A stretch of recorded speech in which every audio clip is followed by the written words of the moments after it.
So welcome everyone.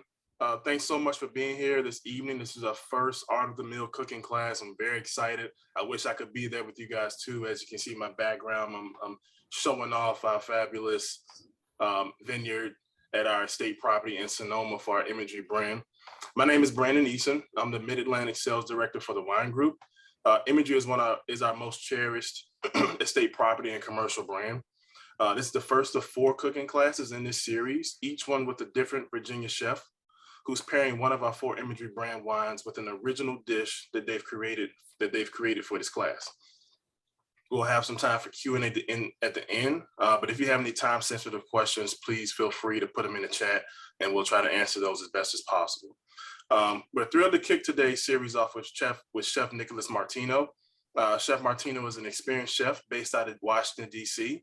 He mastered the skill of British cooking while working alongside British celebrity chef Marco Pierre White, and now brings traditional British cuisine to his DC Union Market through his concept Above Ground. So Chef Nicholas, thanks so much for being here. We're excited to see what you'll be preparing for us today with our Imagery Sauvignon Blanc, and I'm going to hand things over to you. Thank you so much, Brandon. Thank you very much, Chris. Hello, everybody. I'm sure a lot of you out there know me already, but those of you who don't, like Brandon said, my name is Nicholas Martino. So excited to be here, coming at you live from Richmond, Virginia. There is what we really need to do here is, if you have a bottle of wine with you, hopefully we have Imagery Sauvignon Blanc. I want everyone to pour themselves a glass of wine.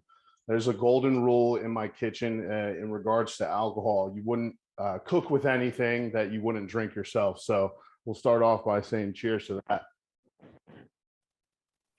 Cheers, guys.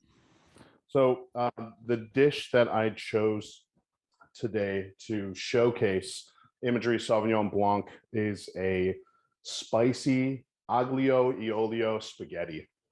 So aglio e olio is olive oil and garlic. Very simple dish, humble beginnings, something that is very cost effective. It is vegan. If you replace the pasta with gluten-free and use tamari rather than soy sauce, you have a completely gluten-free dish as well. So very versatile. You can add other items to it as well. The recipe that you've been given, just want to make a small adjustment that it's going to be a full pound of pasta rather than 8 ounces. And this is a really great dish to share amongst friends if you want to add other protein on top, but it stands on its own. So the reason why I chose this dish, because of my Italian heritage, and as well, I lived in Southeast Asia in Singapore for 2 years. And there is a lot of parallels in Italian cooking and in Southeast Asian cooking in regards to umami. So those pair really well together. So oftentimes, as a chef, you want to do things outside of the box. You want to be different and complex. And this really kind of just stays parallel with what Imagery is doing. As Chris was saying, to be esoteric, to be outside of the box, is what keeps things exciting and what keeps people engaged. And that's how I like to cook for myself as well. So I'm going to be going through all this step by step. Like Chris and Brandon said, if you have any questions throughout the process, please feel free to ask during it, afterwards. We're going to go through how to prep each ingredient. And this dish is supposed to be easy. It's supposed to be fun. It's going to showcase the citrus blossom, the lemon zest, the grapefruit, all those really nice things. Like Chris was saying, launching these 4 Imagery wines, and the Sauvignon Blanc in particular, which happens to be my favorite, which is awesome. It's really nice that it has that vibrant freshness of a typical Sauvignon Blanc, but you have that insert of the Muscat that adds this just nice rounded finish to it, makes it nice and balanced too. So as soon as I tried Imagery, I fell head over heels in love with it, and I was just really excited to be able to pair all these flavors together and show you what I got.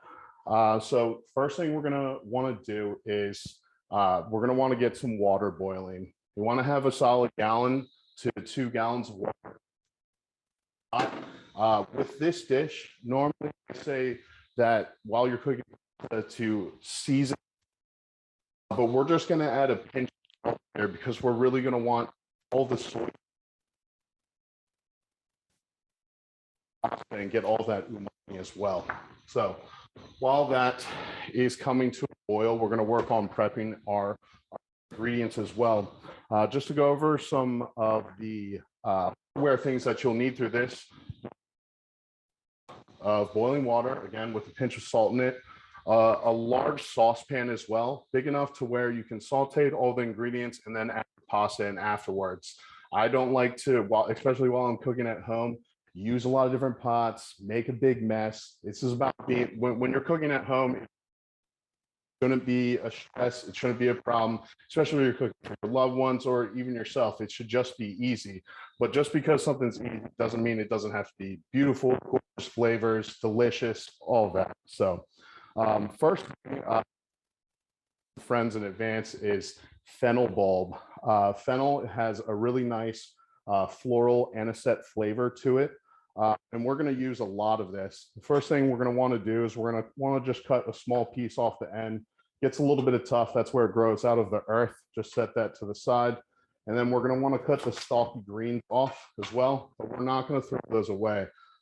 Before we pull off some of these greens that we're going to use later in the dish, and you'll see what those are for.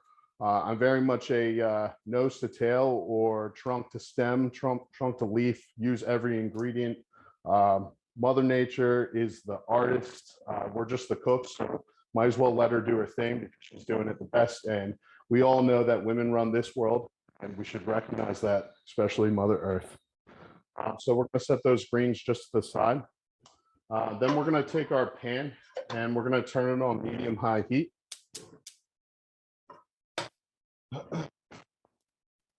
Olive oil. In the recipe, you have your measurements for half a cup. You're going to use a little bit less than that in the pot itself, which means we're making a pound. Use the remaining, splash in with the water.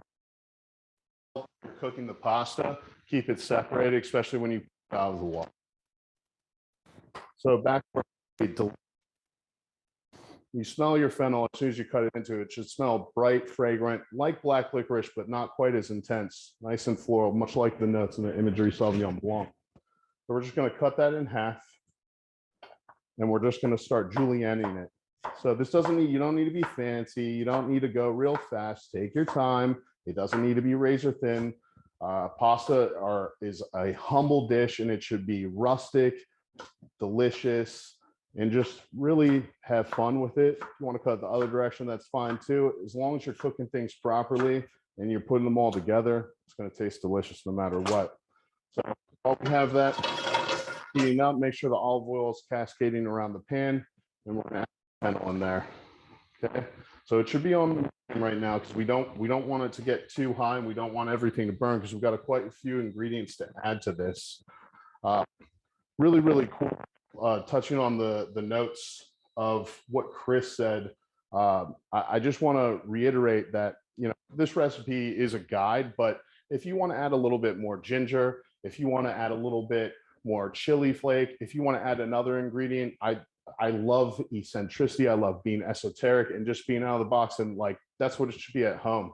You know, recipes from chefs or friends are just guides. There's no rules. If you're cooking for yourself and your loved ones, just cook from the heart and, you know, cook with love.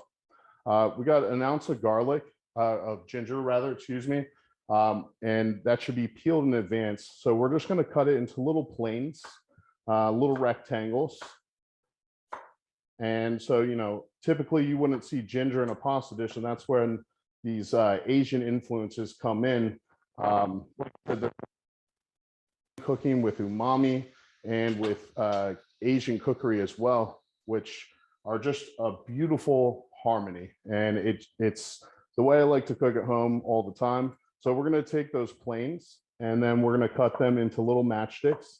The ginger doesn't need to be minced up. Like I said, this is a rustic pasta dish. So you can just cut them into little julienne matchsticks. Hopefully we got some of our guests tuned in that are cooking along with me. If not, be able to see this afterwards because we're going to send a recording to you, and I'll get more into that later.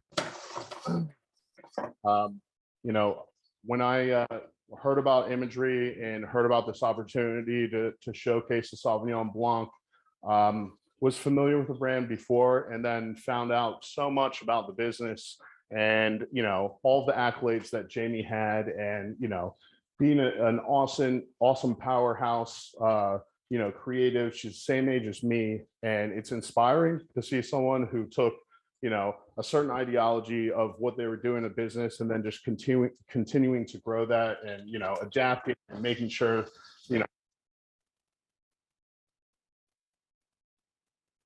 a really cool way to do that. So we're just going to be, you know, melting down our ingredients in our pan. Right now we got the ginger and we got the fennel.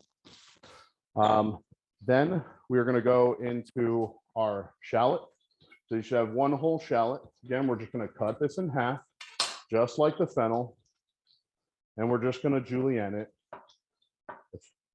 Certain pieces are a little bit more chunky than the other ones. That's okay too.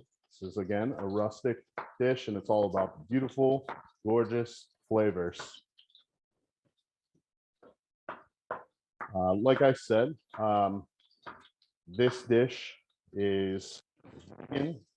It can be gluten-free with substitution of gluten-free pasta and using tamari instead of regular soy sauce. Smell good in here. It's like some of the crew's eyes and mouth are starting to water. I don't know if that's from onions or smelling delicious in here. Check on our water. Make sure we're getting it to a nice boil. Once it's to a nice boil, it is right now. We're going to want to get our pasta start cooking. Now, some people like their pasta cooked one way. Some people like it another. I'm not here to judge. 10 minutes al dente to the tooth, especially with this dish, because we're going to continue cooking it afterwards.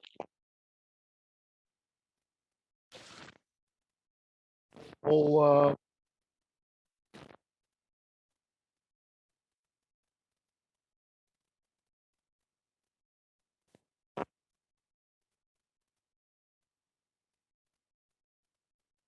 inside there, right? And once it starts to fall down, you can mix it up. You do not need to break your pasta. If you choose to do so, that's okay too. I can't reiterate enough that there are no rules, especially when your own house. Now, if you come to my house and my Italian family says otherwise, you might have to follow their rules, but not in your own. And I just want to reiterate, if anyone has any questions, so I want to make, again, this is on about medium. Start stirring the ingredients, make sure that they're just lightly softened, not quite caramelized yet. Caramelization is okay. Way to go to cook this through. Next up, we're going to want to put in some garlic. We've got 6 cloves. If you want to put 12, that's fine. If you want to put 2, that's okay. Maybe not for the breath. Okay, that's what the wine's for. Everyone else is doing this. Is supposed to be fun, everyone, and I appreciate everyone tuning in. And it's, as you're, you know, we're showcasing this wine. So as funny as it sounds to just drink while you cook, I'm tasting what the wine tastes like, and I'm pairing the flavors alongside with it. And that's with any wine or any items you're adding to. Make sure that they're in harmony. You know, don't force things together that shouldn't be. You should be coaxing the natural flavors. You know, Jamie and the Benziger family have created some really awesome, delicious wines. They've done a lot of the hard work for us. So we just need to accentuate that. So with the garlic, you don't want to mince it up. You just want to leave it a little bit chunky and slice it a bit, and then add it right in the pan. Want to make sure that we're not burning the garlic, so keep this on medium. I know you guys can be patient sometimes. It's really smelling nice, everybody.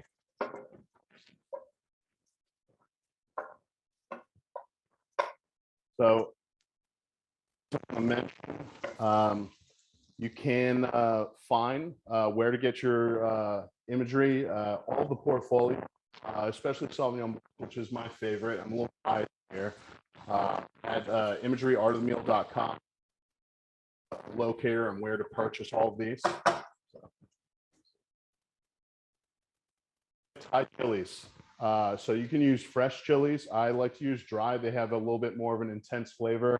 And you can keep a bag of them around your house all the time. If you want to use 4, that's fine.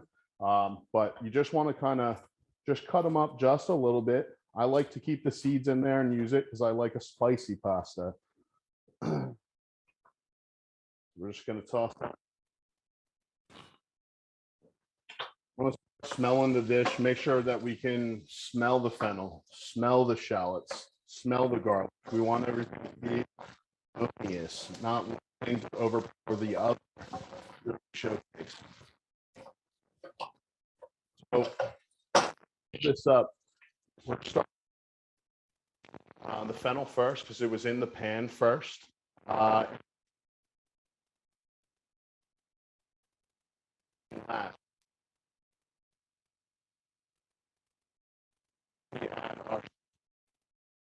So it got the it's also the caramelization once we add the wine. So next up we have our Imagery Sauvignon Blanc. Do you mind repeating what you just said? We lost a lot of audio there. Okay. You kind of cut out every few seconds. Okay. Can you hear me okay now? Yeah, it's great. Okay. I was saying that it's probably because it's close to my mic. In the order of the pan, you see that the fennel's caramelizing first, and then you can see the shallot slowly going behind there, and that we added the garlic last. And halt the cooking process with the garlic once we add the white wine and the soy. So want to make sure you're keeping an eye on your pan. Can everyone hear me okay out there? Yeah, we can hear you now. Thank you. Great. Yeah, absolutely. Give our pasta a stir. Make sure it's not sticking together.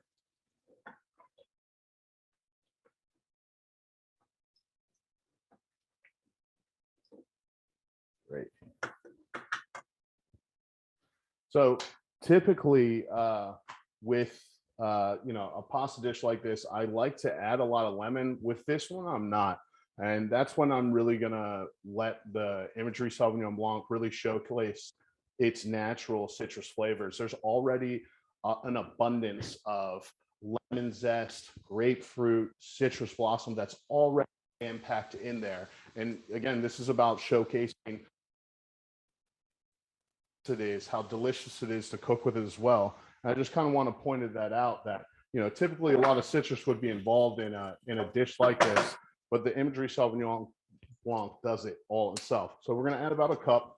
Everything's looking nice and caramelized. Chili flake is starting to come through. Okay.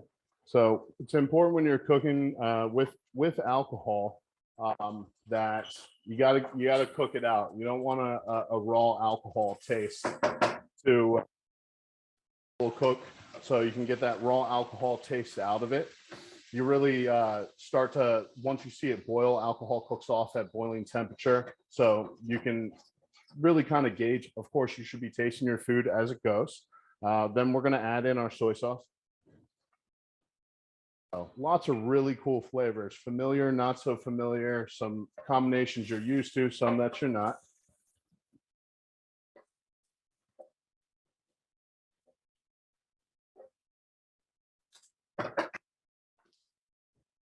Checking on our pasta here, keep making sure it's doing all right. Give this a little taste. Uh-oh. I think we nailed it. So right now we really have a nice complexity. You have the really visceral, fragrant ginger in there. You have a nice mellow anisette. You have the backbone of savory shallots and garlic, and that that zing of the vibrant Sauvignon Blanc. All of its citrus notes are really coming together, and you find that really cool parallel between Asian and Italian cultures, and it's just really something cool that I like to do that's outside of the box. And when I'm cooking and when I'm creating dishes, when you're cooking at your home, all of us for the past 3 years have done a lot of cooking at our house and have had to be creative. If you didn't cook as often as you did before, I'm sure everyone is now. And that's what it's all about. That's why I love to cook, and, just being creative, thinking outside the box, just like the winemakers. That's why this, when I had this opportunity, it just made so much sense for me. All right. So we're checking on our pasta. The only way to really tell if pasta's done is to actually try it. Anyone can say a timer's going to do the job, but it's not. So we're a couple moments away here. Give this a little opportunity. Keep cooking. We're reducing our sauce right here. We're going to bring down our heat just a touch. You don't want it to be dry. Come back, give it another try. That alcohol is starting to get cooked out. We're really starting to get more of a combination of the flavors. So you have a whole bunch of parsley. Now, this is a bunch of parsley, and it is a literal term of bunch, and it is a lot of parsley. But parsley is an ingredient that's often looked as just a color. Parsley is the epitome of freshness. There's almost its light licoricey note that is on the back end of it, but it adds vibrancy, earthiness, tones that are parallel in Sauvignon Blanc of like vibrant green. So I love using tons of it, especially when you throw it right in the end of a pasta dish. It really just uplifts the whole thing. So really simple. We're not going to be picky and pick them all off the stems. We're just going to cut off most of the stems, put those to the side. You can save the stems. You can use it to finish your stock that you make at home. And we're just going to, just slide it with a nice sharp knife.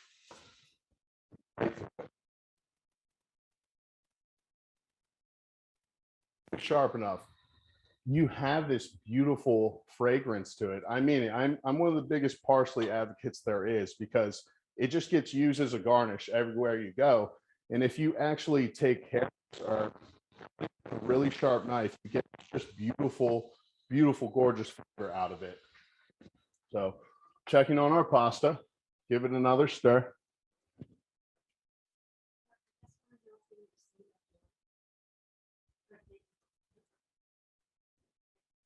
Oh, okay. So the question we have is, which I love this question, by the way, do we need to save any of our wine for cooking? No. The cooking part is done. Let's pour another glass. And I will definitely cheers to that. Whoever that was, hopefully it was one of my friends.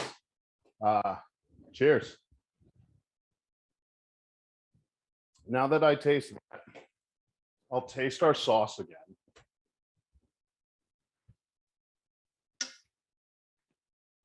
We're right in line. Love it. So what you want to do is take a look at your sauce. So it should start to become one. The olive oil and the Sauvignon Blanc will start to emulsify. It'll almost start to look a little bit creamy in color. Some of the water that's drawn out from the vegetables paired with the Sauvignon Blanc, the oil will start to emulsify and create its natural sauce. It's still a little bit oily, but it is starting to come together. So let's check our pasta.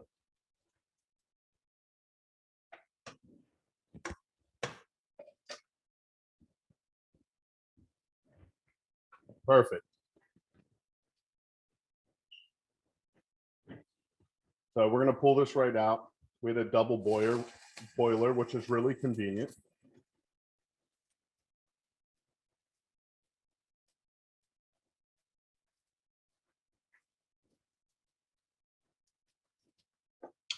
We're going to take our pasta, make sure it's not sticking together. We're going to go right into our sauce. Now, this is ideal for about 3 people. No judgment passed. If you're hungry, that's good too. It'll heat up nicely the next day, but I believe pasta is really great the day of.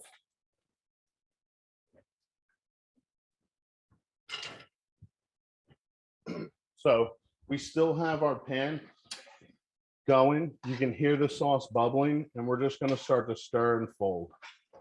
We're just going to stir and fold. We want to be nice to our pasta. We don't want to break up those beautiful long strands of spaghetti that we were so patient to not break in half. Smells good in here.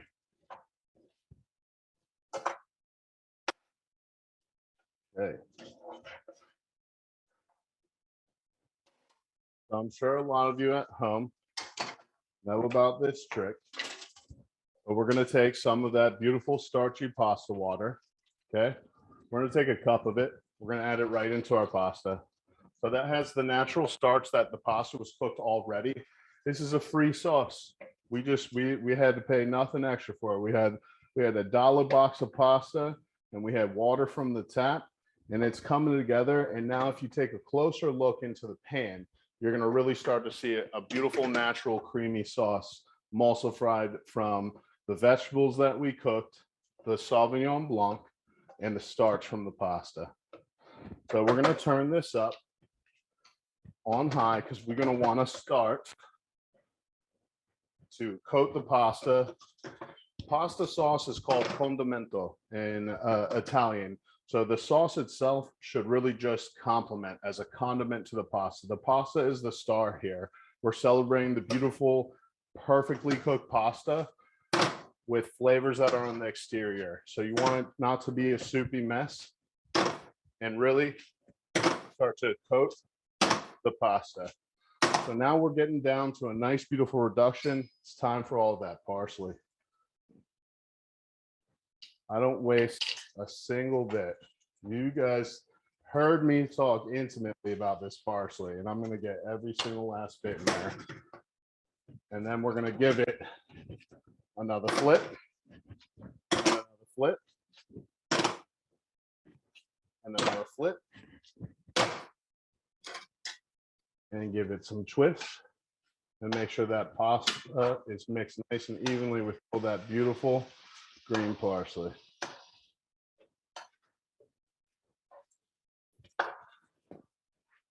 So you should not see any more of the sauce pooling up in the pan. It should be perfectly absorbed into the pasta.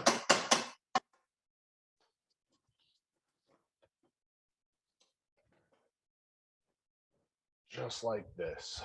Can everyone see that pretty well out there? Smell your dish. Be happy about it. Be proud of it. You're feeding yourself. You're feeding your family. You're feeding your friends. I love serving pasta family style. It adds a real sense of occasion to the whole matter. So we're going to take it with our tongs and start to twist it up with as much possible, and just kind of slide it right in. And keep twisting. So you keep a little mountain.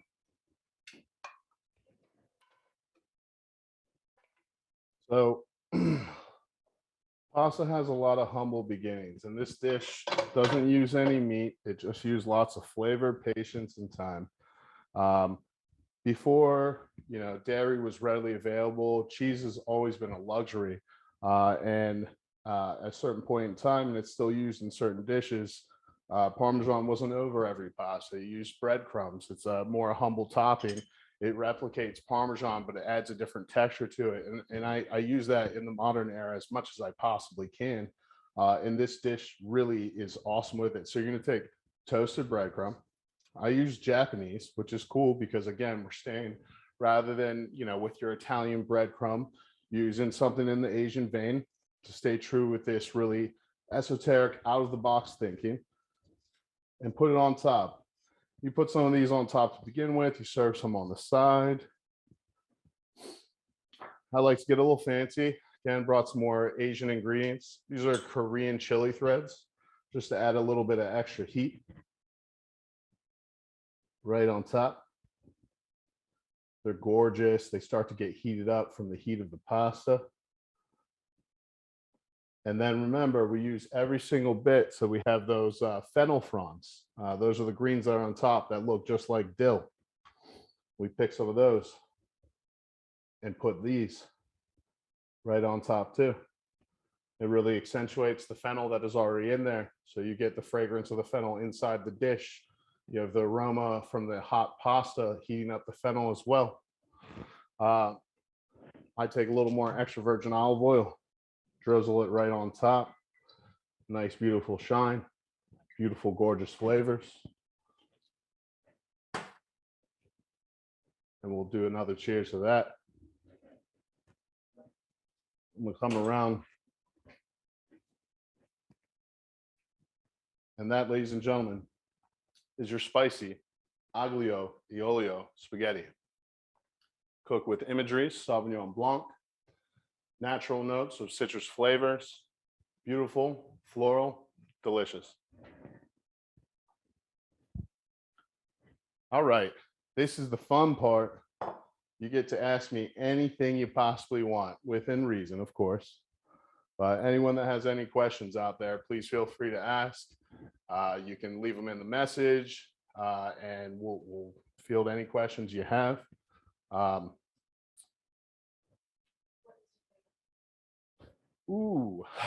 My favorite thing to cook. It depends on what day of the week. Depends what mood I'm in. Like I said, right at the beginning of the pandemic, I moved back from Singapore. I was there for nearly 2 years, and I opened an English restaurant there. And I really like Indonesian food. There's a lot of really awesome, unique flavors to Indonesian food. Their fried rice, their different fried noodles as well. So I'm really into that. Indonesian and Malaysian food share a lot of similarities. So I'm a big on that right now.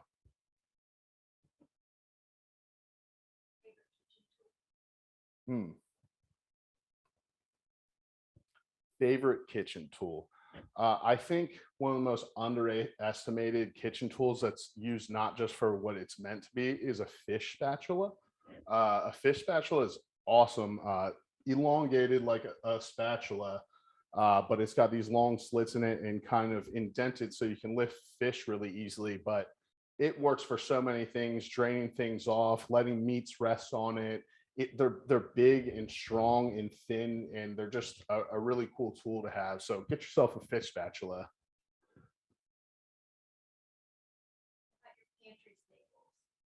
My pantry staples. This is cool. We were just talking about this before the show. My mentor always said that you can learn a lot about someone by what's in their pantry. And you can be such a, if you're not confident in your cooking skills, it's all about the condiments that, you keep around you, things in cans, things in bottles, things in sauces. So my personal favorites, you got to have fish sauce. You got to have a really good soy sauce. You got to have awesome extra virgin olive oil.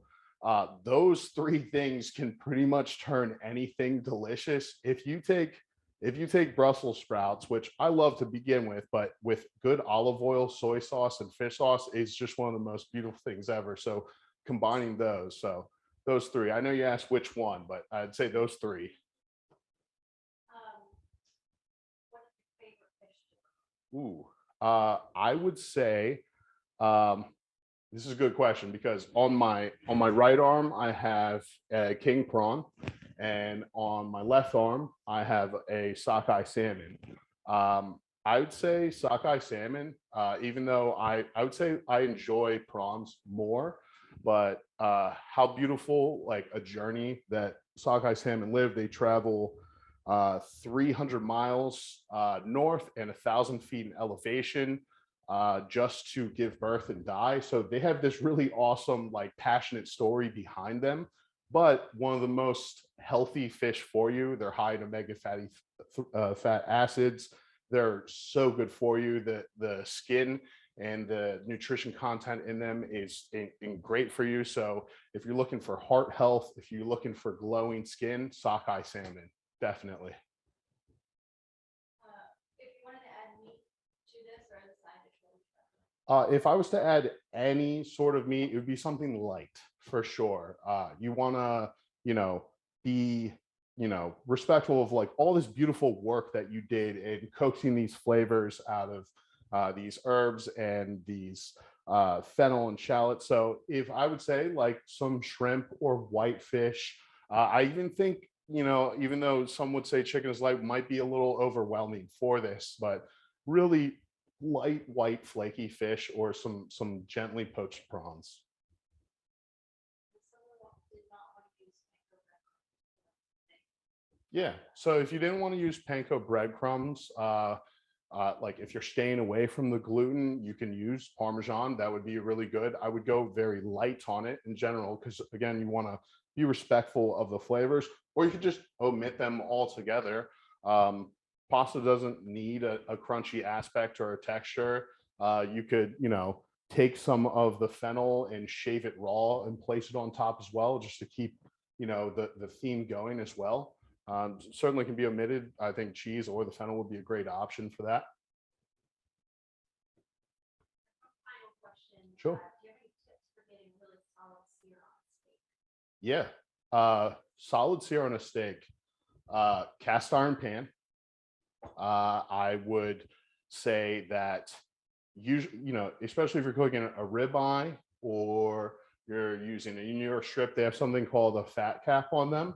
So meat is always best cooked, in particular steaks, using their own fat. So on the top of a steak, you have this fat cap, and you should first render that off first.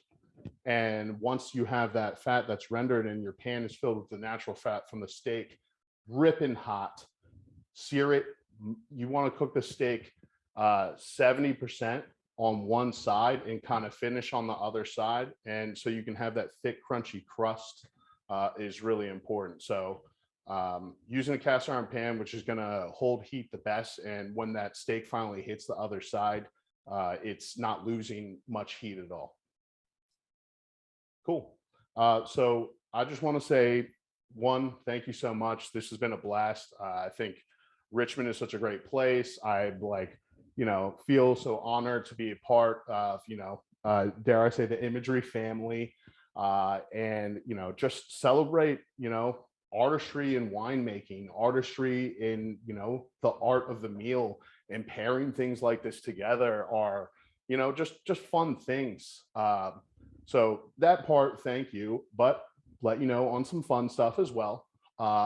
So a really important thing that you have seen maybe from following me or some of the other people involved in the campaign is that one, if you go to imageryarthemeal.com, if you're a Virginia resident, you can sign up to win the value of $6,000 in free groceries. And there's a second and third place as well.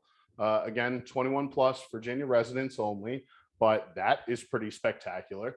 After this class is over, by the end of the week, you will get an email with copy of this recipe, copy of the video, and coolest part of it all, coupon code to get a discount on your next Imagery purchase.